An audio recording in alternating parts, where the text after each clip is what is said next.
6 বার। তো আমি এক জানাজায় গেছি একবার, পুরুষের জানাজা ছিল। ওই দেশের নিয়ম, জানাজা ওই পর্যন্ত হবে না যতক্ষণ পর্যন্ত এই ফ্যামিলির দায় দায়িত্ব কেউ না নিবে। এতিমদের দায় দায়িত্ব নিলে জানাজা শুরু হবে, এর আগে জানাজা শুরু হবে না। তো যেই ব্যক্তি ওই ফ্যামিলির দায়িত্ব নিছে ওকে আমি চিনি, এখনো বেঁচে আছে, গরিব। তা আমি ওকে জিজ্ঞাসা করলাম, তুই কেন দায় দায়িত্ব নিলি? তুই তো নিজেই খাইতে পাস না। তো উল্টা আমাকে প্রশ্ন করতেছে, তোরে মুফতির সার্টিফিকেট দিছে কে? উল্টা আমাকে কি প্রশ্ন করতেছে, তোকে মুফতির সার্টিফিকেট কে দিছে? তা আমি বললাম কেন? বলছে, তুই কি পড়স না হাদিসে, আনা ওয়া কফিলুল এতিমি কাহাতাইন? আল্লাহ রসুল বলছে 2 আঙ্গুলের ভিতরে স্বাভাবিকভাবে যতটুকু দূরত্ব আছে, এতিমদের দায় দায়িত্ব যে নিবে সে কিয়ামতে দিবে এবং জান্নাতে আমার এরকম কাছে থাকবে। তুই কি পড়স না? তা আমি বললাম, পড়লাম তো ঠিক আছে, কিন্তু তোর কাছে তো কিছু নাই। বলে, 1 রুটি ভাগ করে খাবো, তারপরও আমি এই মর্তবা চাই যে আমি আল্লাহ রসুলের কাছে থাকতে চাই। তখনই আমি বলছিলাম, তোরা আসলে ব্ল্যাক ডায়মন্ড। কালো তো বটে, কিন্তু কালো না, ব্ল্যাক ডায়মন্ড, কালো হীরা। আমাদের দেশে বিত্তশালী নাই, ধনী নাই, 2-1টা ফ্যামিলিকে পালতে পারে না। গ্রাম দেশে কয় টাকা লাগে একটা ফ্যামিলি? নিজের ঘর বাড়ি থাকলে 2, 4, 10, 15 হাজার টাকা হইলে কোনো মতে ভালো মতে চলে যায়, ঠিক না? 3-4টা বাচ্চা নিয়া কোনো এরকম ব্যক্তি নাই? হ্যাঁ, মাদ্রাসার জন্য চান্দা করতে হয়, ঠিক না? আমাদের দুরবস্থা হবে না কেন? এই মাদ্রাসার পোলাপান রাত্র 4টার সময় ওঠে, 40,000 মাদ্রাসার ছেলেরা 4টায় ওঠে, লাল সবুজের পরিধিটাকে আগে আধ্যাত্মিক সুরক্ষার চাদর দিয়া ঢাকে, তারপরে কোরআন পড়া শুরু করে। বিশ্বাস হয় না? নাইলে সারা 2020-এ সারা দুনিয়া চিৎকার দিছে, বাংলাদেশের মতো বিপর্যয় করুণায় কোথাও হবে না। কিন্তু বাংলাদেশের নাম 1 নম্বরে। WHO বিশ্ব স্বাস্থ্য সংস্থায় গেলে বাংলাদেশের নামটা 1 নম্বরে, যে বাংলাদেশে কোনো বিপর্যয় হয় নাই। ওরা করুণাকে ট্যাকেল দিল, তো দিল কি কইরা? আমি তো বলবো সরকার ট্যাকেল দেয় না, ট্যাকেল তো দিছে 14,000 40,000 হেফজোখানা আলাদা। একটা কাহিনী শুনেন, বাংলাদেশে যখন নতুন প্লেন আসে তো এটাকে ওয়াটার স্যালুট দেয়। ওয়াটার স্যালুট বোঝেন?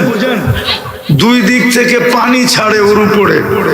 আজকে আপনাদের মজমা কবুল, এই জন্য আকাশ থেকে ওয়াটার স্যালুট দিছে।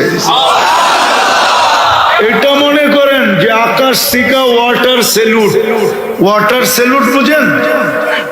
যুবকরা বোঝে, নেটে দেখা যায় নতুন প্লেন কিনা আনলে ওকে 2 দিক থেকে পানি ছিটায়, এটাকে বলে ওয়াটার স্যালুট। তো আজকে এই মাহফিল কবুল, এই জন্য আল্লাহ ওয়াটার স্যালুট দিছে উপর থেকে। নাইলে এরকম আস্তে আস্তে দিতেন কেন? পানির কি অভাব? পাশেই তো নদী, ওইখান থেকে উঠাইতেন, এইখানে ঢালতেন, তাইলেই তো হইতো। বেশি দূর থেকে তো আনতে হয় না। নদী বুঝি পাশে না? নদীতে পানি নাই, উঠায় ঢাইলা দিলেই তো পারতেন। কিন্তু এই ফোঁটা ফোঁটা কেন দেন? এটা ওয়াটার স্যালুট। মানেন আমার কথা? বিদায় নিঝুম ভাবে শোনেন, পরিবেশটাকে বিলকুল আওয়াজহীন, তাইলে পুরস্কার নিয়ে যেতে পারবো। আল্লাহ প্রথম পুরস্কার যেটা দিবে, আপনি তো বলতেই দেন না, শুনবেন কোত্থেকা? প্রথম পুরস্কার দিবে আল্লাহ, কোনো আওয়াজ যেন কামরার ভিতরে, মাদ্রাসার ভিতর থেকেও না আসে, বিলকুল চুপ। প্রথম পুরস্কার দিবে, বলবে ইরজিউ মগফুর আল্লাহ, যাও তোমাদের গুনাহ মাফ। আর কি চান? গুনাহ মাফ হইতে দেরি, জান্নাত দিতে দেরি করবে না। জান্নাত তো চিনি না, কি জান্নাত? দুনিয়ার ইট নিয়েই পাগল, এটা নিয়েই খুশি। জান্নাতের বাড়ি হবে সোনার ইট, রূপার ইট দিয়া। এরকম ছোট পচা মাটি, বেশি বৃষ্টি হলে দুর্গন্ধ আসে। জান্নাতের মাটি হবে মুস্কার আম্বার দিয়া। এরকম ছোট বাড়ি, জান্নাতের সবচেয়ে ছোট বাড়ি এই দুনিয়ার 10 গুণ বড়। এই দুনিয়ার লোহা লক্কর কাঠ শাটের ফার্নিচার, জান্নাতের ফার্নিচার হবে সোনার, না হলে রূপার, নাইলে জবরজুদ, নাইলে জমররুদ, নাইলে ইয়াকুত, নাইলে মারজান, নাইলে মুক্তা, নাই হয় হীরা। ফার্নিচার হবে ওটা দিয়া। দুনিয়ার মতো খাওয়া, কয় আইটেম খান? জান্নাতে ডেলি 70 হাজার আইটেম খাওয়াবে। কোনো বাবুর্চি পাক করবে না, পাক করবে আল্লাহ কুদরত দিয়া। জান্নাতে ডেলি কাপড় চেঞ্জ করবে 70 বার। আজকের বাংলাদেশের কোন শিল্পপতিও যদি ডেলি 20 বার কাপড় চেঞ্জ করে, তো বাড়িওয়ালারা বলবে মাথা নষ্ট হয়ে গেছে, ওরে নিয়ে যাও পাবনা। ও 20 বার কেন কাপড় চেঞ্জ করে? জান্নাতে 70 বার কাপড় চেঞ্জ করবে। এই সুতার কাপড় আল্লাহ আলো দিয়া সুতা বানাবে, সুতা দিয়া গ্রে বানাবে, ওটা দিয়া কুদরত দিয়া কাপড় বানাবে। জান্নাতে কোনো ওয়াশিং মেশিন নাই, পুরান কাপড় রাখার আলমারি নাই। ওয়ান ডে ইউজ, আজকে যেটা ব্যবহার করছে ওটা জীবনে আর কোনোদিন করবে না। কালকে নতুন আল্লাহ পাঠাবে 70 জোড়া। মা বোনরা পরবে লেহেঙ্গা, 3 কিলোমিটার ঘেরে লেহেঙ্গা বানায় পাঠাবে আল্লাহ। ডেলি 70 বার চেঞ্জ করবে। হ্যাঁ, 14 তারিখ আওয়ার লিগে এখনই প্রস্তুতি নিতেছে, ঠিক না? কি দেখা 14 তারিখ? কি দেখা? একদিন ব্রাশ না করলে তো দ্বিতীয় দিন মুখের কাছে মুখ নেওয়া যায় না। 3 দিন গোসল না করলে গন্ধের চোটে কাছে যাওয়া যায় না। সর্দি পড়ে নাক দিয়া, থুতু আসে মুখ দিয়া, ঠিক না? তৈরি হইলো মাটি দিয়া, তাও পচা মাটি দিয়া তৈরি। জান্নাতে যেটা বানায় রাখছে ওটার হাঁটু পর্যন্ত মুস্ক দিয়া, কোমর পর্যন্ত আম্বার দিয়া, কাঁধ পর্যন্ত জাফরান দিয়া, চেহারা তৈরি করছেন হোয়াইট কাফুর দিয়া। 120 ফিট লম্বা হবে, চুলটিও 120 ফিট লম্বা হবে। 3 কিলোমিটার ঘেরে লেহেঙ্গা পড়া থাকবে, কুচি থাকবে 3 কিলোমিটার, মেললে 3 কিলোমিটার চতুর্দিক দিয়ে ছড়াবে। আল্লাহর রাসূল পায়ের রূপ বলছে, লাউ কাশাফা সাকাই লাগাবা দাউল শামস, পাও খোলা দিলে সূর্য চিরদিনের জন্য আলো হারায় ফেলবে। পায়ে যদি এত রূপ হয়, চেহারায় কত রূপ? ও যুবক ভাবো না, চেহারায় কত রূপ? কার পিছে দৌড়াও 14 তারিখে ফুল লয়া? শুধু ফুল দেয় নাকি? হোটেলে বৈশা খাওয়ায়, আবার পার্সেল বাড়িতে দিয়া দেয়। পারে না কলিজা ফাইরা বুনা কইরা দিয়া দিতে, শুধু যেন লেখা দেয় I.U। তারপরও তো এখানে 90 ভাগের বেশি শেখ খাওয়া। পারে না ডেলি মিছিল করতে বাড়ির সামনে যায় যে শেখ খেয়েছে আমার ভাই, তবু রক্ষা নাই বাইরো বাড়িতে। এটার লিগে পাগল। জান্নাতে বানায় রাখছে, জান্নাতে, ওটার লিগে পাগল হও। এটাই বুঝাইতে চাইতেছিলাম, কিন্তু আওয়াজের চোটে তো কিছু বোঝানো যাইতেছে না। মনে হয় শয়তান বুঝা ফেলছে আজকে যে ওদেরকে তো ওয়াটার স্যালুট দিয়া দিছে আল্লাহ, এখন দেখি আমি কিছু হই উল্লাহ কইরা কিছু নষ্ট করতে পারি কিনা। যত আওয়াজ যে করবে আমি মনে করব ওর কান্দে শয়তান বসা আছে, আর যে চুপ থাকবে আমি বুঝবো ফেরেশতা ওর সাথে আছে। এই জন্য বুঝাইতেছিলাম ওই জান্নাত মিলবে, ওই জান্নাত মিলবে। থুতুর বর্ণনা আল্লাহর রাসূল দিছে, লাউ বাযাগা সাবাতি আবহুর লাসারা আদবা, শ্বাস সমুদ্রে থুতু দিলে পানিগুলা মধুর মতো মিষ্টি হবে। চারটা গ্রানে সারা দুনিয়া মোহিত হবে। ওই ঠোঁট ঠোঁটে লাগলে কেমন হবে? মনে হয় তখন বুজুর্গ হয়ে যাইব, ঠিক না? চিনি তোমা করে আমি তিনজন দুইজন মিলা মোবাইলে দেখতে থাকে, হঠাৎ আপসেট হয়ে যায়, জোশ আয়া পড়ে। একজন আরেকজনে খোঁচা দিয়া কইছে ইশারায়, দেখছস দোস্ত, আগেরটা কইলাম না শব্দটা। তো মোবাইলের ভিতরে হাতও তো ঢুকাইতে পারে না, আর ও কোন জায়গায় দাঁড়ায় আছে এটাও তো জানে না। তো মোবাইলে টাচ করেই চুমা দেয়। জগৎ দুনিয়াতে এই অবস্থা, ওরা ওই ঠোঁট পাইলে কি অবস্থা করব? হাদিসে আছে 40 বছর লাগায় রাখবো, 40 বছর। 40 বছর পরে গালে চিমটি কাটবো, আর কইবো খালি ঠোঁটেই দেখবি, আর কাহিনী নাই। পুরা শরীর তো আল্লাহ কাহিনী দিয়ে বইরা রাখছে। এটা চল তোরে কামরায় কাহিনী দেখাই। আওয়াজ না আল্লাহ বানায় রাখছে এটা। এই জন্যই তো বলতেছিলাম যে পুরস্কার নিয়ে উঠতে হবে, মাগফিরাত নিয়ে উঠতে হবে, তাইলে ওই জান্নাত মিলবে যেখানে সব রাখা আছে। মা তাশতাহি আনফুসুকুম, আল্লাহ গ্যারান্টি দিতেছে। কে? দুনিয়ার মানুষ তো কতই বললো, করলো না। কতই বললো, সারা বছর পিছে পিছে ঘুরাইলো, কিন্তু শেষমেশ কি জুতা দেখায় ফিরায় দিল, ঠিক না? আল্লাহ এরকম না, আল্লাহ গ্যারান্টি দিতেছে। আল্লাহর গ্যারান্টি। কার গ্যারান্টি? চিনো আল্লাহ? কোন আল্লাহ গ্যারান্টি দিতেছে?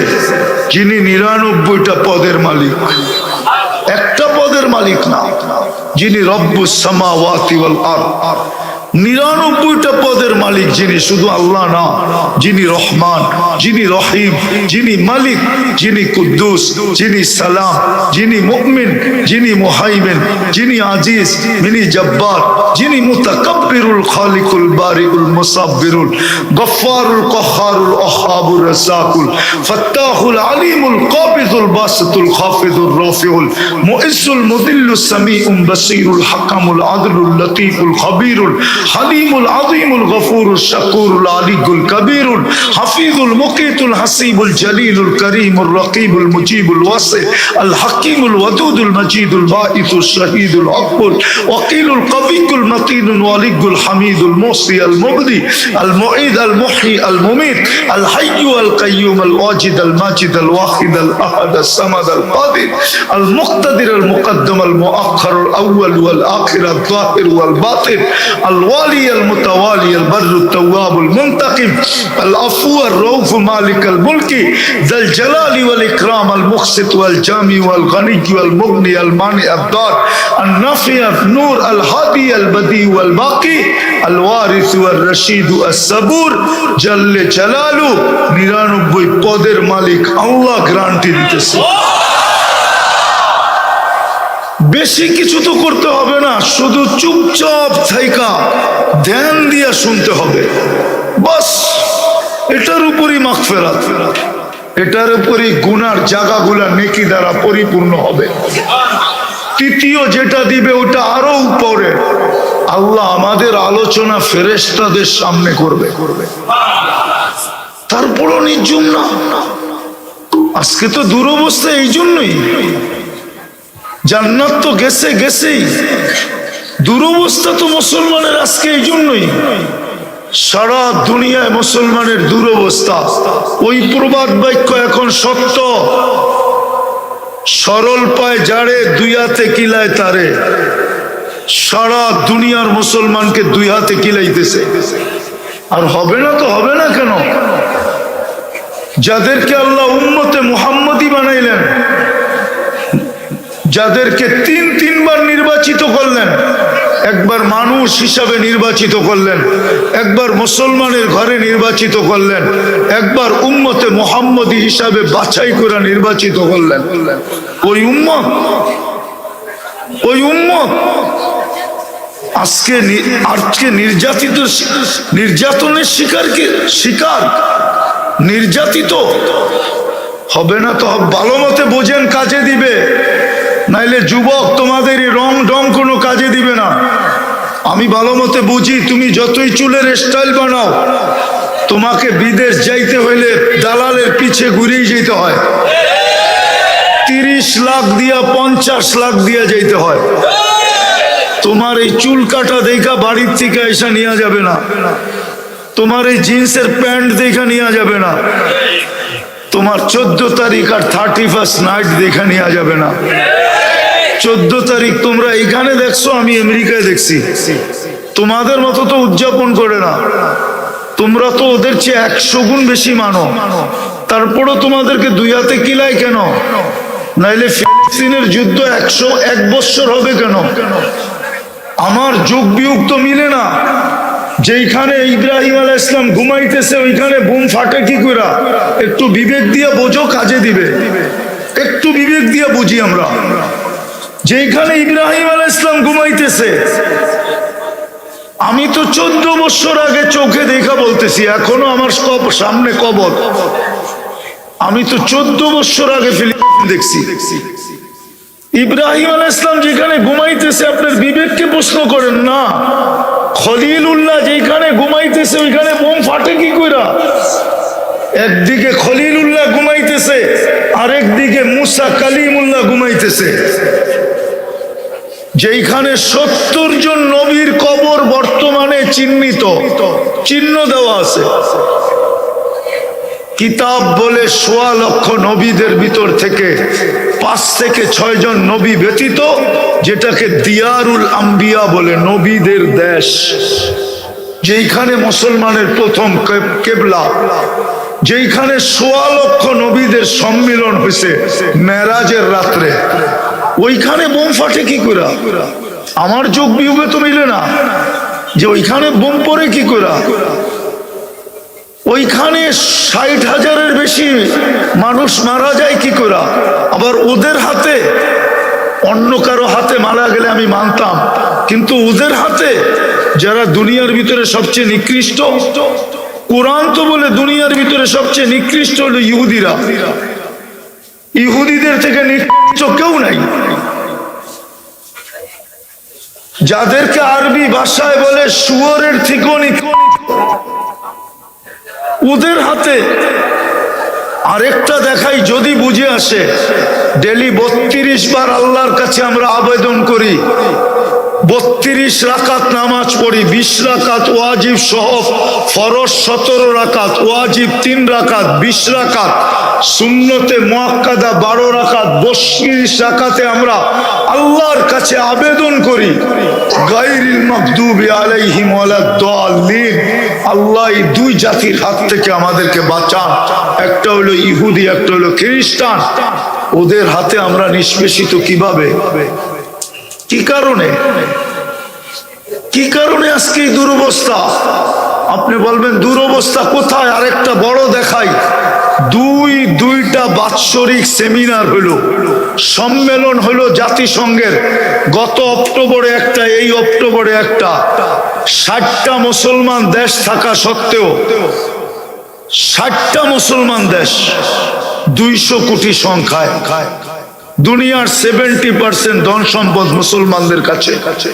দুনিয়ার সবচেয়ে বড় টাকা 4 দেশের কাছে, কুয়েত, বাহরাইন, ওমান, ব্রুনাই। এর চেয়ে বড় টাকা দুনিয়াতে নাই, না ডলার, না পাউন্ড, না ইউরো। এর চেয়ে বড় কোনো টাকাই দুনিয়াতে নাই, যাদের কাছে এত বড় টাকা। দুইটা সেমিনার হয়ে গেল, কিন্তু ইসরায়েলের বিরুদ্ধে ছোট একটা নিন্দা প্রস্তাব পাশ করতে পারে না। আমাগো নেতারা বড় বড় কথা কয়, মাইক দিলে ফাটায় ফেলে, ঠিক না? কিন্তু 2 বছরে পারে নাই একটা ছোট নিন্দা প্রস্তাব পাশ করতে। এটা কি দুরবস্থা না? এই দুরবস্থা কেন হবে না? কেন দুরবস্থা? যুবক চুল কাটে নেটে দেখা, ওর বাহাদুরির উৎস কি বলুক? ও যুবক, তোর বাহাদুরির উৎস কি? উৎস হলো যৌবন। যৌবন কে দিছে? আরে বলো না কে দিছে? এই টাকা আলার বাহাদুরির উৎস কি? টাকা টাকা না থাকলে ওকে জিজ্ঞাসা করতো কে? ক্ষমতা আলার বাহাদুরির উৎস কি? হ্যাঁ, আরে বলেন না। রূপসীর বাহাদুরির উৎস কি? রূপ। শিক্ষিতের বাহাদুরির উৎস কি? ওরে মেধা কে দিছে? সব মানুষ পুরুষকে পুরুষত্বের বাহাদুরি দেখায়, ওরে পুরুষত্ব কে দিছে? ওর বাহাদুরির উৎস কি? পুরুষত্ব। নারীর বাহাদুরির উৎস নারীত্ব। প্রত্যেক ব্যক্তির একটা বাহাদুরির উৎস আছে। আমার বাহাদুরির উৎস হইল আমার বয়স। আমাকে বয়স কে দিছে? যুবক, তোমাকে যৌবন কে দিছে? তুমি এটা দিয়ে তো বাহাদুরি দেখাও, ঠিক না? খালি হাঁটলে একরকম, বাইকে উঠলে আরেক রকম, পিছে কেউ বসা থাকলে আরেক রকম, কোনো ঠিক না? পিছে বসা থাকলে ফুল চার্জ, হ্যাঁ, মনে হয় পাইলট আর কি, প্লেন চালাইতেছে, ঠিক না? গ্রামের ভিতর দিয়ে এরকম চালায়, বাপ দেখায়, মনে হয় যে বাহ সুপার স্টার, ঠিক না? কে দিছে যৌবন? হ্যাঁ, হবে না তো হবে না কেন? যুবককে তো যৌবন দিল আল্লাহ, ও চুল কাটে নেটে দেখা। যুবককে তো যৌবন দিল আল্লাহ। আমার কথা বোঝো, আমি ব্যথায় বলতেছি, ব্যথায়, দুনিয়া ঘুরা বলতেছি। দুনিয়া ঘুরতে ঘুরতে একটা ব্যথা তৈরি হয়েছে। আমি আগে দুনিয়া ঘুরছি, পরে বাংলাদেশে নামছি, এর আগে নামি নাই। আমার আগেই দুনিয়া ঘুরা কমপ্লিট হয়ে গেছে, 7 মহাদেশ কমপ্লিট আগে, এই ওয়াজের ময়দানে আসার আগে। 99টা আগেই শেষ হয়ে গেছিল। এই মাসে এই বৎসরে বাকি 103টা পুরা হয়েছে। আমি দুনিয়া ঘুরা বলতেছি। যুবক, তোমার পায়ে হাত দিতেছি এই জন্য যে তোমাকে যৌবন কে দিছে? তোমার বাহাদুরের উৎস কি? যৌবন। তুমি চুল কাটো নেটে দেখা কি কইরা? তুমি 14 তারিখ উদযাপন করো কি কইরা? তুমি 31st নাইট মানাও কি কইরা? তুমি আল্লাহর বিরুদ্ধে চলো কি কইরা? প্রত্যেকে তো আমরা আল্লাহর বিরুদ্ধে চলি। আমি তো এটাই কাঁদতেছি। আমার তো বিবেক বলে, বুদ্ধি বলে, এটাই লজিক বলে, যাকে আল্লাহ যা দিছে পাওয়ার পরে উচিত ছিল আল্লাহর পায়ে পড়ে যাওয়া, আল্লাহর কাছে থাকা। কিন্তু দেখতেছি টাকা পাইতে দেরি, আল্লাহকে বলতে দেরি করে নাই। কয়জন টাকা আল্লাহ এরকম আছে যে 2 হাতে আল্লাহর জন্য ব্যয় করে? কয়জন আছে? যদি করতো বাংলাদেশে, একজনও বাংলাদেশে গরিব থাকতো না। আমার জীবনের কাহিনী বলতেছি, আমি কাহিনী। আমি 6 বার গেছি ওই দেশে, 6 বার। তো আমি এক জানাজায় গেছি একবার। পুরুষের জানাজা ছিল ওই দেশের নিয়ম, জানাজা ওই পর্যন্ত হবে না যতক্ষণ পর্যন্ত এই ফ্যামিলির দায় দায়িত্ব কেউ না নিবে। এতিমদের দায় দায়িত্ব নিলে জানাজা শুরু হবে, এর আগে জানাজা শুরু হবে না। তো যেই ব্যক্তি ওই ফ্যামিলির দায়িত্ব নিছে, ওকে আমি চিনি, এখনো বেঁচে আছে, গরিব। তা আমি ওকে জিজ্ঞাসা করলাম, তুই কেন দায় দায়িত্ব নিলি? তুই তো নিজেই খাইতে পাস না। তো উল্টা আমাকে প্রশ্ন করতেছে, তোরে মুফতির সার্টিফিকেট দিছে কে? উল্টা আমাকে কি প্রশ্ন করতেছে, তোকে মুফতির সার্টিফিকেট কে দিছে? তা আমি বললাম কেন? বলছে, তুই কি পড়স না হাদিসে, আনা ওয়া কফিলুল এতিমি কাহাতাইন? আল্লাহ রসুল বলছে 2 আঙ্গুলের ভিতরে স্বাভাবিকভাবে যতটুকু দূরত্ব আছে, এতিমদের দায় দায়িত্ব যে নিবে সে কিয়ামতে দিবে এবং জান্নাতে আমার এরকম কাছে থাকবে। তুই কি পড়স না? তা আমি বললাম, পড়লাম তো ঠিক আছে, কিন্তু তোর কাছে তো কিছু নাই। বলে, 1 রুটি ভাগ করে খাবো, তারপরও আমি এই মর্তবা চাই যে আমি আল্লাহ রসুলের কাছে থাকতে চাই। তখনই আমি বলছিলাম, তোরা আসলে ব্ল্যাক ডায়মন্ড। কালো তো বটে, কিন্তু কালো না, ব্ল্যাক ডায়মন্ড, কালো হীরা। আমাদের দেশে বিত্তশালী নাই, ধনী নাই, 2-1টা ফ্যামিলিকে পালতে পারে না। গ্রাম দেশে কয় টাকা লাগে একটা ফ্যামিলি নিজের ঘর বাড়ি থাকলে? 2, 4, 10, 15 হাজার টাকা হইলে কোনো মতে ভালো মতে চলে যায়, ঠিক না? 3, 4টা বাচ্চা নিয়া কোনো এরকম ব্যক্তি নাই? হ্যাঁ, মাদ্রাসার জন্য চান্দা করতে হয়, ঠিক না? আমাদের দুরবস্থা হবে না কেন?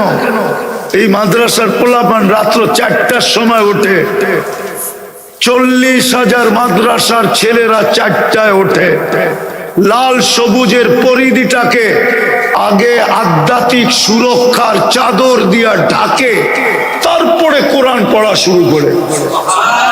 বিশ্বাস হয় না? নাইলে সারা 2020-এ সারা দুনিয়া চিৎকার দিছে বাংলাদেশের মতো বিপর্যয় করুণায় কোথাও হবে না, কিন্তু বাংলাদেশের নাম 1 নম্বরে। WHO বিশ্ব স্বাস্থ্য সংস্থায় গেলে বাংলাদেশের নামটা 1 নম্বরে, যে বাংলাদেশে কোনো বিপর্যয় হয় নাই। ওরা করুণাকে ট্যাকেল দিল, তো দিল কি কইরা? আমি তো বলবো সরকার ট্যাকেল দেয় না, ট্যাকেল তো দিছে 14,000 40,000 হেফজোখানা আলাদা, যারা আমাদেরকে বিপর্যয়ের থেকে বাঁচায়। বলেন করুণায় বাংলাদেশে বিপর্যয় হয়েছে? হ্যাঁ, আপনারা তো মাস্কও পড়েন না, ঠিক না? ওই 2020-এর মাস্ক একটা কিনছে, 2024 এখনো বাড়িতে ওইটা রাখা আছে, যে আবার করোনা এলে এটাই ব্যবহার করব। হ্যাঁ, এরকম তো সচেতন আমরা। ওই মাদ্রাসার জন্য কালেকশন উচিত তো ছিল প্রত্যেক ফ্যামিলির, যে আমার মাসের বাজেটের ভিতরে এই 500 টাকা মাদ্রাসার জন্য, 1000 টাকা মাদ্রাসার জন্য। একটা প্রমাণ দিব না, গত ডিসেম্বরে তুর্কিতে 7.8 ভূমিকম্প আসছে, 1.5 লক্ষ লোক মারা গেছে, এক শহর মাটিতে মিশা গেছে। সত্য তো না? মনে হয় মিডিয়া দেখেন না? হ্যাঁ, ঠিক 2013 কি 14-তে 31st নাইটের পরের দিন বাংলাদেশেও 7.8 ভূমিকম্প আসছিল, 5টা 5-এর সময়, কিন্তু বাংলাদেশে একটা টিন খসাইতে পারে না টিনের ঘরের থেকে। একজন শুধু মারা গেছে ভয়ে, সে নিজে ছাদের থেকে লাফ দিছে, এই জন্য মারা গেছে, নাহলে একজন লোক মারা যায় না। এই বিপর্যয়ের থেকে কে বাঁচাইলো? কার মাধ্যমে বাঁচাইলো? ওই 40,000 হেফজোখানার মাধ্যমে। আর ওইটার লেগে চান্দা, তারপরও দিতে দিদা। মসজিদের ইমামের বেতন 5,000, বেশি কিছু বললে কমিটিকে বলে হুজুরের পয়সা লাগে কি এর জন্য? হুজুর পয়সা দিয়ে কি করব? এই জন্য বেঁচে আছে এই দেশটা। তো যেটা বুঝাইতেছিলাম, দুরবস্থা আমাদের এই জন্য যে আল্লাহর হুকুম মানা ছেড়া দিচ্ছে। নাইলে যে আল্লাহ যুবককে যৌবন দিল, ও আল্লাহর বিরুদ্ধে চলে কি করা? এই জন্যই তো আল্লাহ আওয়াজ দেয়, আমি শেষ জায়গায় চলে আসছি, আর উঠাউঠি না করি, আমি গুছায়া নিয়ে আসছি। এই জন্যই তো দুরবস্থা। এই জন্যই তো আল্লাহ কাছের থেকে ডাক দেয়, আমা আতাই তো কাইনানে তানদুরু বিহা, আমি কি 2টা চক্ষু তোকে দেই না যেটা দিয়ে দেখিস? তুই চক্ষু দেওয়ার পরও তুই আমার বিরুদ্ধে যাস, তো যাস কি করে? আমা আতাই তো কালিসানান তান্ত্রিক কবি, বাকশক্তি কি আমি দেই না যেটা দিয়ে তুই বলিস? এরকম বাকশক্তি দিলাম, তারপরে তুই আমার থেকে বিমুখ হস কি কইরা? আমি কি 2টা কান দেই না যেটা দিয়ে তুই শুনিস? এরকম দৃষ্টি, কান, শ্রবণ শক্তি দেওয়ার পরেও তোকে ডাকতে হয় কেন? মা গাররাকা বিরাব্বিকাল কারীম, তুই আমার থেকে বিমুখ হস কি করে? আজকে সব আল্লাহর থেকে বিমুখ। পয়সাওয়ালা পয়সা পায়া বিমুখ, ফ্যাক্টরিওয়ালা ফ্যাক্টরি পায়া বিমুখ, শিল্পপতি শিল্প পায়া বিমুখ, নেতা নেতৃত্ব পায়া বিমুখ, রূপসী রূপ পায়া বিমুখ, পুরুষ পুরুষত্ব পায়া বিমুখ। সবগুলা বাদেই দিলাম, যদি এতটুকুও করতো, ডেলি আল্লাহ 5 বার ডাকে। কয়বার? 90 ভাগ মুসলমান নামাজ পড়ে না। বললাম না, আমার যুক্তিতে, আমার যোগ বিয়োগে মিলে না, যে ফিলিস্তিনে কি করে বোমা ফাটে, কিন্তু যখনই আমি প্রশ্ন করি তখনই উপর থেকে আওয়াজ মনে হয় দিলের ভিতরে আসে, আওয়াজ দিলে আসে। আমি কি করে সাহায্য করব তুই বল না?